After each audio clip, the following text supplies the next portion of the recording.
Buenas tardes, bienvenidos a la clase número 3 de la asignatura Sistemas de Investigación Humana.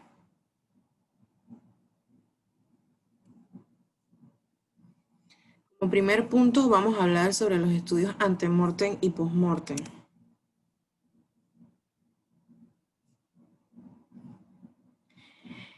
¿Cómo realizamos este estudio? Este estudio es un conjunto de procedimientos dirigidos para lograr la identificación de los sujetos cuya individualización se ha visto comprometida de acuerdo a las características en las que falleció y la problemática en la que pueden estar involucrados o no.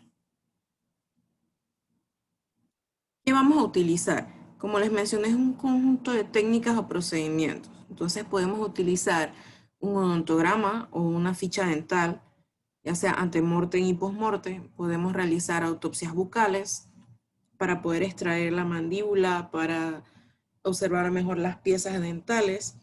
Fotografía bucodental, que de acuerdo a las vistas que vamos a tomar, asimismo es la información que podemos obtener. La queiloscopía, que es el estudio de las líneas que tienen los labios. La radiología bucodental, que también puede ser comparativa, al igual que la historia clínica dental u odontograma. Y cotejarse antemortem y postmortem. La rugoscopía, que es aquella que estudia aquellas pequeñas rugosidades que tenemos en el paladar duro o cielo de la boca. Los marcadores de prótesis dentales. Actualmente se pide que cada prótesis traiga un número de identificación y las huellas de mordedura. En cuanto al odontograma, pues se puede realizar postmortem o antemortem, ya sea aquellos que han tenido algún procedimiento odontológico o de ortodoncia, en los cuales se va a fijar en papel el historial clínico, pero de los dientes. Adicional, es común que los trabajos de ortodoncia lleven también radiografías panorámicas. Este documento es un formato de carácter legal y registra todas las características bucodentales, tanto de los dientes, la mandíbula y los tejidos blandos circundantes. Identifica e investiga mediante el registro adecuado de los tejidos bucodentales, ya sea evaluado por un odontólogo general o por algún ortodoncista, y se registran en él entonces todas las anomalías y tratamientos que recibe el paciente. Recordemos que una identificación positiva debe tener al menos 12 puntos en común, un solo elemento o muchos, y obviamente no hay dos personas con características bucodentales completamente iguales. En cuanto a la fotografía bucodental, nos permite un mejor registro de lo que estamos viendo y lo que queremos comparar. Es posible captar detalles que a simple vista resultarían inadvertidos, puesto que yo tomo una fotografía con una cámara óptima para el trabajo forense y al ponerlo en una computadora yo puedo expandir la imagen y observar cosas que quizás durante la autopsia bucal se me pasó. Es fundamental que toda ficha de identificación de un sujeto vivo o un cadáver. Entonces, hablamos de nuevo de los procedimientos de ortodoncia. Se toman fotos, se toman moldes, se toman radiografías y todo eso nos funciona también a la hora de hacer cotejos. En cuanto al aspecto de la fotografía, eh, fundamentalmente se utiliza para la identificación odontológica y tiene ciertas vistas obligatorias. Una vista de la norma anterior, una vista de la norma lateral derecha, una vista de la norma lateral izquierda, una de la norma palatina o paladar duro y una de la norma lingual. La queiloscopía, como les mencionaba, es el estudio o registro de las y clasificación de la configuración de los labios, es decir, todas estas líneas que forman los labios, así como las huellas dactilares, son únicas y se pueden estudiar y clasificar. Son diferentes en cada individuo. Se valora primero en su estudio el grosor de los labios, luego la forma de las comisuras labiales,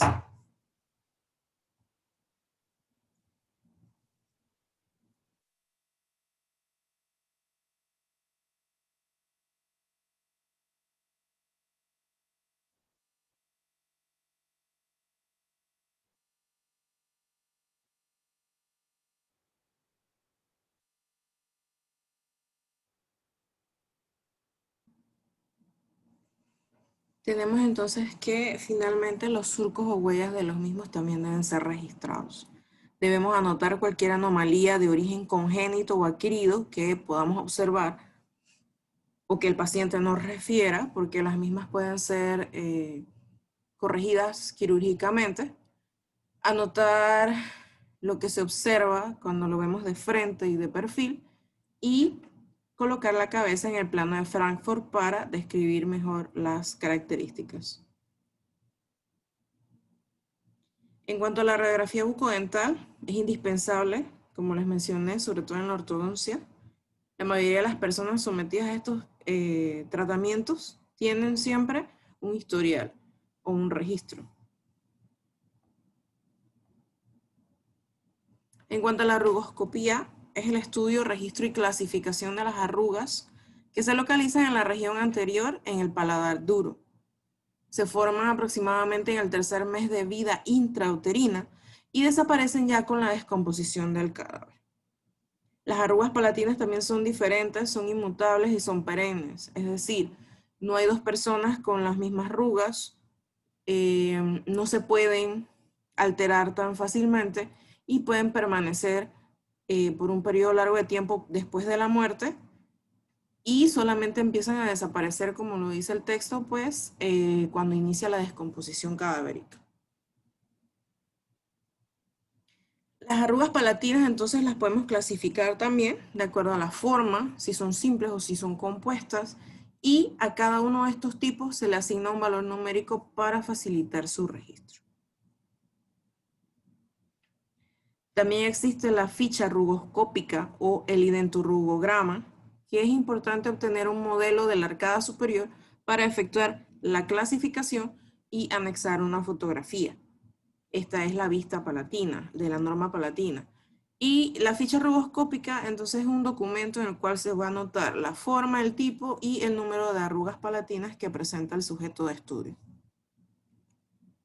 Aquí vemos ejemplos de moldes en yeso, ¿verdad? Se le pide a la persona que muerda un molde en específico y luego a este molde se le pone yeso para que entonces podamos estudiar no solamente los dientes, sino también esto que está aquí, que son las arrugas palatinas. Acá vemos entonces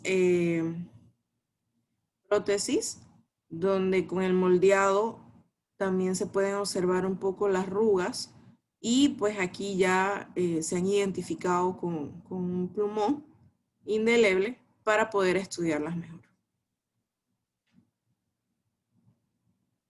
En cuanto a la marcación de prótesis dentales, pues en muchas ocasiones al hacer las revisiones odontológicas forenses en sujetos sobre todo carbonizados, podemos encontrar prótesis, las cuales a pesar de el calor y el tiempo de fallecido no va a presentar alteración porque en realidad es un objeto extraño en el cuerpo que en realidad no va a presentar ningún tipo de descomposición por el material de que están hechos.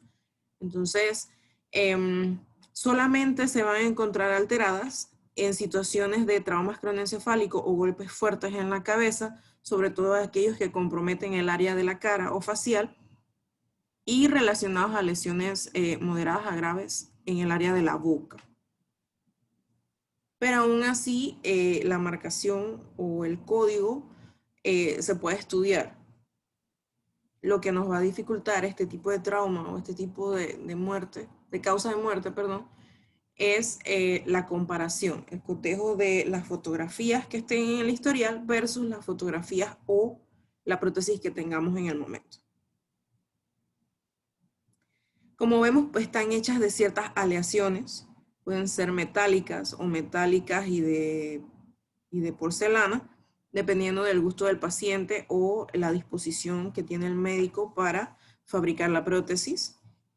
Algunas tienen el código grabado en el área metálica, otras la tienen incrustado en el área de cerámica, si vemos esta es toda de porcelana, y a pesar de que, por ejemplo, en esta todo se ha quemado, el metal persiste y aquí se puede apreciar el código de la prótesis. Entonces, toda prótesis debe llevar una marca. Por ejemplo, en las prótesis totales debe colocarse las iniciales con el alambre ortodóntico. En las prótesis removibles y fijas deben colocarse adicional a las iniciales de la persona la fecha en que se elaboró para darle como una identificación más precisa. Y se aconseja que aquellas prótesis amplias deben tener por lo menos una plaquita de metal donde se va a colocar la marca de identificación. En cuanto a las marcas o huellas de mordedura, no hay dos dentaduras que sean exactamente iguales. Un individuo puede utilizar los dientes como herramienta o como arma y dejar marcas de dientes que entonces en nuestro ámbito se conocerán como señales del arma o de la herramienta. Entonces, la musculatura en los labios, la lengua y los carrillos, así como el estado mental del mordedor, desempeñan un papel muy importante y que va a ser único y distinto a la hora de reproducir la marca de la dentadura en la piel. A pesar de que hay muchas revisiones bibliográficas que mencionan que las huellas de mordedura no son fiables actualmente, por ciertas situaciones que se han dado a lo largo de la historia, recordemos que hay muchas técnicas para obtener las huellas de mordedura y depende también del perito cómo obtener esas huellas de mordedura sin alterarlas más de lo que están. ¿Esto por qué? Porque obviamente estas huellas de mordedura van a estar en tejidos blandos, los cuales pueden cicatrizar, se pueden deformar y eso también nos va a alterar el molde que obtengamos de esa huella. Entonces, si tenemos una impresión de una dentadura que se recoge con material para impresiones, se podrá probar que estas marcas o esta marca en específico es única. Las marcas encontradas en la piel de víctimas de homicidio, estupro o maltrato del niño denotan otro tipo de situaciones, además de que se encontrarán en lugares poco comunes. Si vemos este molde también es de yeso. Aquellas personas que alguna vez utilizaron frenos o tuvieron algún familiar cercano que utilizó frenos, se ponen moldes con silicona o moldes con algún otro material blando, se dejan un tiempo específico dentro de la boca, con la boca cerrada completamente, y esto se saca para entonces cuando ya está medio seco, se puede echar yeso y se sacan los moldes de la dentadura. El segundo punto a tratar serán entonces los métodos de necropsia médico-legal. Recordemos entonces que la necropsia bucal no es más que una técnica quirúrgica que va a realizar el odontólogo forense para facilitar el estudio en el ámbito bucodental de un cadáver, ya sea para ampliar el examen del médico forense o para ayudar a la identificación del sujeto, sobre todo en casos de desastres en masa. Por ejemplo, un avión que se desplomó, un barco que explotó, o un edificio como el ejemplo de las Torres Gemelas, donde hay demasiadas personas involucradas y se quiere identificar cada sujeto. Entonces, en la tanatocirugía, cuya finalidad es tener acceso a la cavidad oral, se va a realizar en los cadáveres con el proceso de simplificar el examen anatomopatológico y terapéutico del aparato bucodental. ¿Qué estudia en realidad la necropsia bucal?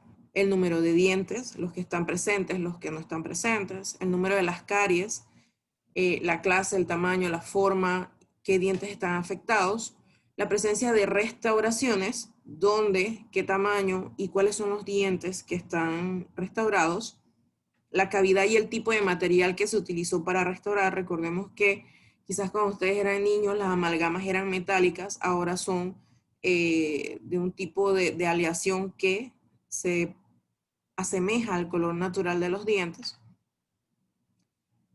También hay radiografías donde se tomarán, radiografías donde se van a evidenciar el tamaño de las cámaras pulpares, los tratamientos endodónticos presentes, dientes supernumerarios, anomalías dentarias y malposiciones dentarias. Además también de la presencia o ausencia de prótesis parciales o totales. ¿Cuándo una necropsia bucal va a ser positiva? Cuando coincidan al menos 5 puntos o más en la comparación de las fichas ante y post-mortem. Va a ser negativa cuando haya menos de 5 puntos iguales. Y recordemos que en el aspecto de las mordidas, más que nada es para identificar si fueron hechas por un humano o por un animal. Por ejemplo, la mordedura de un humano tiene forma de U, siempre va superficial y no debe haber desgarro. Mientras que la mordedura por animales tiene forma de V, es mucho más profunda. Recordemos que los animales tienen colmillos más largos y entonces el producto de esos colmillos enterrados profundamente, cuando el animal jala, va a tender a desgarrar la piel. ¿En dónde o en qué casos está indicada la necropsia bucal? En cadáveres que están irreconocibles, sobre todo aquellos que fueron producto de mutilaciones o de carbonizaciones, o sea, quemaduras, y en aquellos cadáveres de larga data, ya sea que estén quemados o no, que se hayan momificado o que la rigidez cadavérica sea tan extrema que no permita abrir naturalmente la cavidad oral para estudiar. También se utiliza en cadáveres recientes, sobre todo en desastres en masa, y el método más usado se diferencia en el tipo de incisión a practicarse. Es decir, cada técnica va a recibir un nombre distinto de acuerdo a la persona que lo describió, aunque los puntos de corte a nivel del tejido blando o de la piel de la cara sean distintos, lo que se quiere es lo mismo. En algunos casos extraer la mandíbula y en otros casos simplemente permitir el acceso a la cavidad oral sin necesidad de extraer ningún hueso. Existe también la necropsia virtual, que es una técnica alternativa a la tradicional apertura del cadáver, o sea, con incisiones. Se desarrolló en la Universidad de Berna por el doctor Michael Talley. Este sistema entonces posibilita implementar un procedimiento de autopsia sin necesidad de abrir o eviscerar el cuerpo. Entonces no solamente se utiliza para las necropsias bucodentales, sino también para una necropsia del cadáver. Es esta famosa imagen 3D que sale en CSI Nueva York, que el médico forense tira como una imagen en 3D y usted puede observar dónde está la bala, dónde está la herida. Quizás no sea tan específica la necropsia virtual, pero más o menos el concepto es el mismo.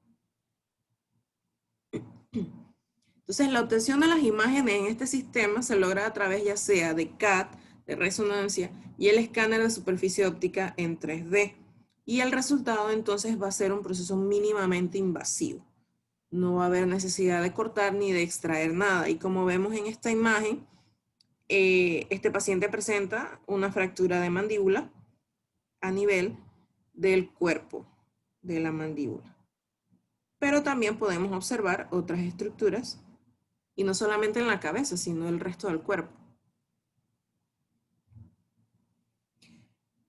Entonces vamos a obtener un mapa de imágenes en 3D que nos van a permitir o facilitar la observación de todas las lesiones internas, incluso aquellas que pudieron haber producido la muerte.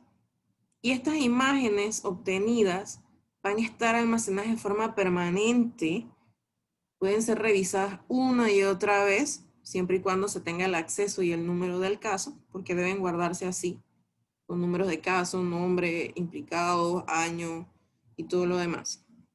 Entonces, el único inconveniente sería perder esa nube o esa base de datos. Por eso el respaldo sería importante, mantener una nube 24/7 funcional, que no se caiga, y una red de acceso o internet que nos facilite desde cualquier punto de la geografía accesar a esa base de datos o nube.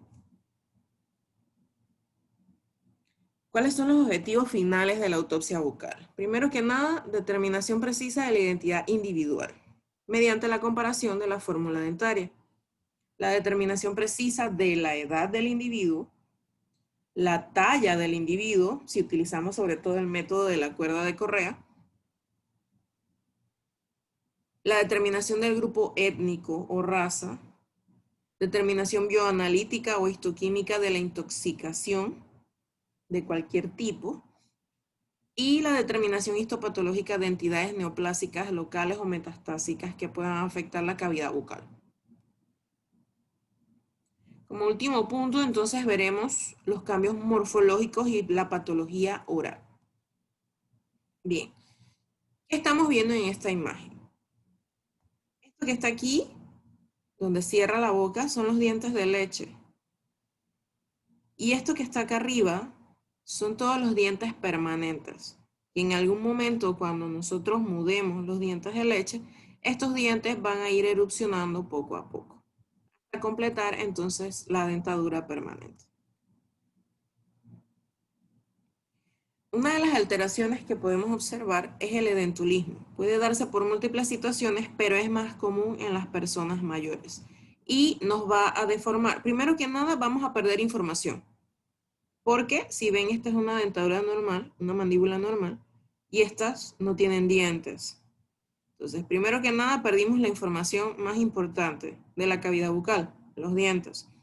Al perder los dientes, la mandíbula se va erosionando a tal grado que miren el ancho de esta mandíbula, de esta, y cómo está esta delgadita. ¿Ok? Y así mismo se va a ver, ya sea de frente o de perfil, el cambio en la morfología de la cara. Tenemos también las alteraciones en los dientes de acuerdo a las temperaturas a las que son expuestos. Esto es una radiografía, la imagen de arriba, y esto ya es una vista física del propio diente.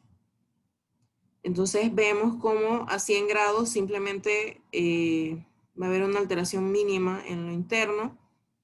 A 200 grados va a haber cambio de coloración. A los 400 grados va a haber carbonización, sobre todo de la parte que estuvo dentro del hueso. Puede haber fracturas a 600 grados y así sucesivamente hasta temperaturas mucho más altas donde el diente se puede fracturar.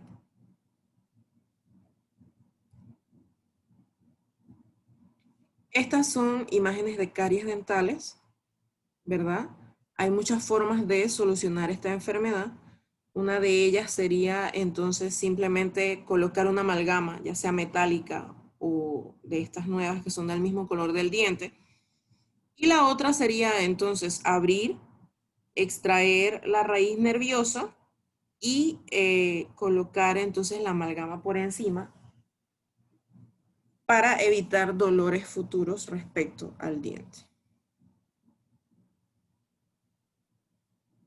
Podemos ver algunos tipos de enfermedades periodontales donde la encía, esta es la encía normal y esta es una encía ya desgastada que se observa parte de la raíz del diente. Tenemos dientes separados, tenemos dientes con sarro, que son estas cositas amarillas, que también producen enfermedades gingivales.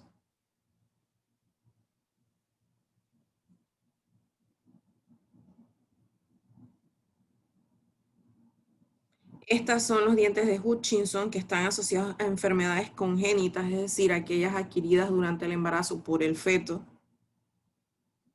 Aquí podemos observar anomalías del tamaño, sobre todo en los niños, cuando están cambiando los dientes de leche por los dientes permanentes, pero sus dientes permanentes son mucho más grandes. Aunque esta anomalía puede perdurar después de haber mudado toda la dentadura. Tenemos dientes supernumerarios, es decir, por ejemplo, en este caso, como es una niña, yo puedo decir que este incisivo central es el diente de leche y estos dos incisivos centrales son los dientes permanentes. Entonces ya pues hay dientes supernumerarios por el retraso en el recambio o que quizás el diente no sale, no se ha aflojado ni se lo han sacado y vienen entonces la erupción de los permanentes por detrás.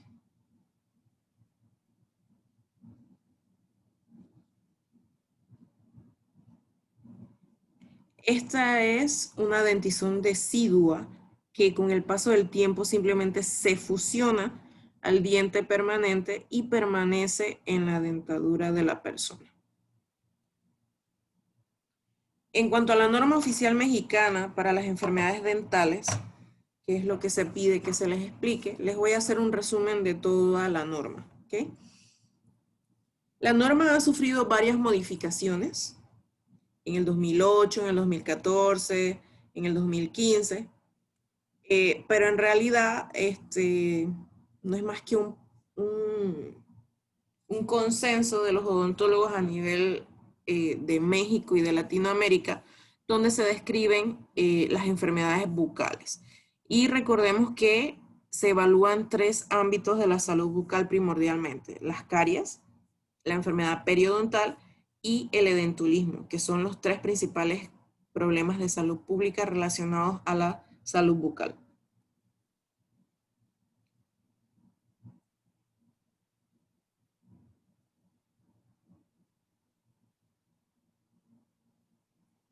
De acuerdo a la OMS, Organización Mundial de la Salud, la salud bucal se define como la ausencia de dolor orofacial crónico, ausencia de cáncer de boca o de garganta, ausencia de aftas bucales, ausencia de defectos congénitos y ausencia de enfermedad periodontal, que incluye las caries, la pérdida de dientes y algún otro tipo de enfermedad en las encías. Y en base a eso, entonces, es que están los objetivos establecidos de esta norma, que más que nada es para unificar criterios y procedimientos de todo aquel personal de odontología que pertenece al Sistema Nacional de Salud y que también trabaja en el sector público o privado.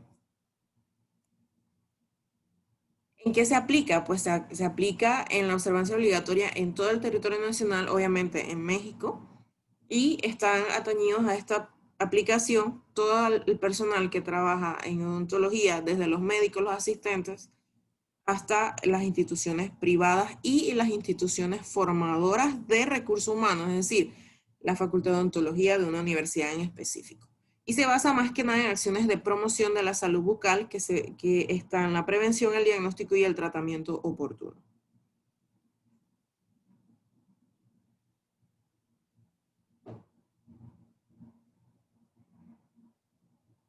Las disposiciones generales entonces hablan y regulan el ejercicio, formación y práctica de la estomatología, incluyendo no solo a los médicos, sino también los asistentes y técnicos. Incluye la capacitación constante de este personal, deslinda de las responsabilidades de cada uno de ellos y incluyen normativas para consultorios públicos y privados. Se dedican más que nada a fomentar la educación repetida y actualizada y a las acciones preventivas para con nosotros y con la sociedad que estamos atendiendo. Habla sobre todas las enfermedades que pueden encontrarse en el área oral, incluyendo los dientes y los tejidos anexos, las medidas básicas de prevención de riesgos, el famoso EPP, el equipo de protección personal o el equipo de bioseguridad, como se le conocía antes. En realidad se usa en todo, desde antes del COVID, ahora, y lo seguiremos usando hasta después del COVID, ¿ok? Todo personal que trabaje con humanos, ya sea vivos o muertos, tiene que utilizar protección, que va desde guantes, batas, mascarillas y lo que utilizamos actualmente, overalls, gafas protectoras o caretas protectoras, zapatitos, botas, etc. Además también de con qué limpiar el consultorio, con qué limpiar o desinfectar los instrumentos y la esterilización. Habla además entonces también de la documentación mínima que debe estar presente en el expediente clínico de cada paciente, incluyendo un historial completo, lo que se le hace como procedimiento, los diagnósticos que ha tenido, cómo se le trató, si regresó y cuándo se le dio de alta de un problema en específico. Debe registrarse y notificarse todas las alteraciones o patologías que se encuentren durante el examen físico dental, para mantener un registro epidemiológico de cómo se investigan estas enfermedades. Bien, hasta aquí la clase número 3. Cualquier pregunta o consulta. Estamos a la orden.